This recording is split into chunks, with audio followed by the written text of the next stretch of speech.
My wife left me during her cancer treatment to beat me to it because she thought I'd walk out on her first, and now that I've finally rebuilt my life, she's begging for us to start over. I met my wife, I'll call her Anna, during our first year of university. We dated all throughout university and got married right after her graduation. Things were happy for about a while until Anna discovered a lump in her right breast. I encouraged her to have it checked out. She was reluctant to do so, but ultimately did because breast cancer runs in her family. And sure enough, that's what she had. The good news, if it can be considered good news, was that the breast cancer she had was extremely treatable with chemo and radiation. Based on her family history, her doctor also recommended a double mastectomy for her. This put Anna in a really dark place. I suggested she go to therapy, but she outright refused and said she never wanted to hear me suggest that again. So I did my best to be encouraging and supportive to her. I took time off work to be at every appointment with her. I took on 100% of the household chores both inside and out. I did all of the shopping. I drove Anna everywhere she wanted to go. I planned out special dates for us. I gave her an hour-long foot massage every night. I literally did whatever I could to help. About 6 weeks into her treatment, Anna brought up the idea of going to stay with her sister Sarah for a week. This honestly relieved me as I was burning the candle at both ends trying to accomplish everything, and I thought some time apart would help the both of us. 2 nights into her stay with Sarah, Anna called me and said she wanted a divorce. She said she had read a lot about men who abandon their wives when their wives get sick, and that she was determined to leave me before I could leave her. I can't put into words how much this crushed me. I loved my wife. She was my everything. I begged her to reconsider. I told her I had never thought of leaving her, not even once. I asked her again to go to therapy, but she refused again. I asked her to go to couples therapy with me. She wouldn't. I asked her what I could do to convince her I wanted to stay. She said there was nothing, that I am a man and therefore I would leave. End of story. It took about a year because of where we lived, but eventually everything was finalized. I ended up selling the house and splitting the proceeds between me and my now ex-wife. I didn't want to stay in that town anymore, so I put in a transfer request at my job and ended up moving to a town about 2 hours away. For the past couple of years, I've been focusing on myself more. I got a dog. I've been on a few dates but nothing serious. I picked up hiking as a hobby and started gardening. But out of the blue, Anna called me 3 weeks ago. She said she'd been in town on a trip with friends and saw me, and all of her old feelings rushed right back to her. She said she was sick and out of her mind at the time, and that I couldn't hold her words or her actions against her. She said she still loved me, that she always had, and that she regretted leaving me. She begged me to give her another chance. I'm so confused. If I'm being honest, I still love Anna, but I'm no longer in love with her, if that makes sense. She broke my heart. I was devastated when she ended things. It took me a long time to get my head on right. But I also know she really was in a bad place because of the cancer. Do I owe it to her and what we had to hear her out?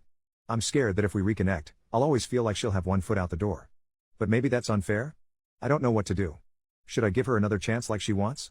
Relevant comment: I never recommend couples getting back together unless the issues that drove them apart are fixed. Cancer was not the problem. Lack of communication, trust and a willingness to compromise was, on her end. She made unilateral decisions without caring how it affected you. She refused therapy. The way you're writing this, it's still all about what she wants. Which sounds like the dynamic that destroyed your marriage. So what changed? I wouldn't do it. But if you want to open the door, you need to start with brutally honest couples therapy, and her active and honest participation is non-negotiable and a deal-breaker otherwise. Have the therapy to hash out and bury the past, and see if dating is an eventual possibility.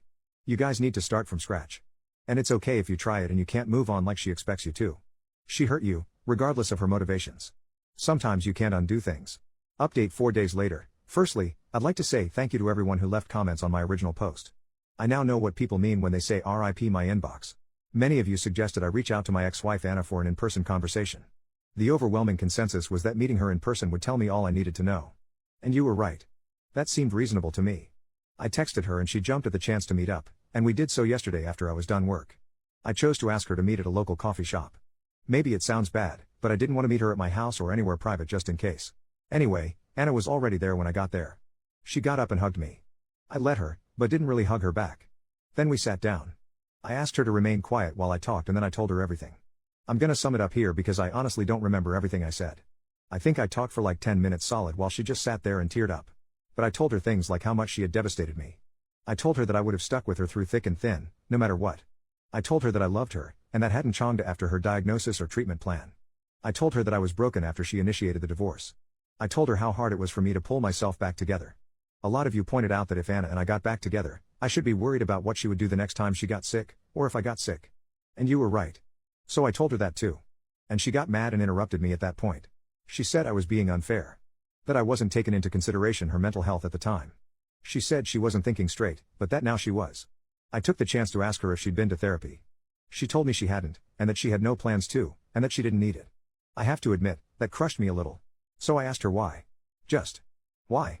It's the one question I've really wrestled with over the months. And she said that she'd gone looking for support groups and found a lot of women who had stories about their partners leaving. She even mentioned Reddit, funnily enough. She said she talked it through with her sister Sarah. Anna said that Sarah, to her credit, had tried to dissuade her from divorcing me. But that between social media and some of Anna's friends, Anna felt like she had to go through with it to be seen as a strong woman. That is word for word what she said to me. I don't remember anything else exactly, but I will never forget that. She broke my heart and threw away our relationship because somehow in her mind that translated to being a strong woman. She then started trying to tell me we could get back together again, but at that point I just told her flat out that wasn't happening. What it comes down to for me is that I just can't trust her. I would always be worrying about the same thing happening again. She cried a lot and tried convincing me for a little while. When I got up to leave, she threw her iced coffee in my face and stormed out. So yeah. We're definitely not getting back together. I have the closure I always wanted. I wish it felt better. I've been dwelling on it for the past day and a half. I keep wondering if there's something I could have done better, some way I could have saved our relationship. But I know there's not. I've blocked her number and I kind of hope I never hear from her again.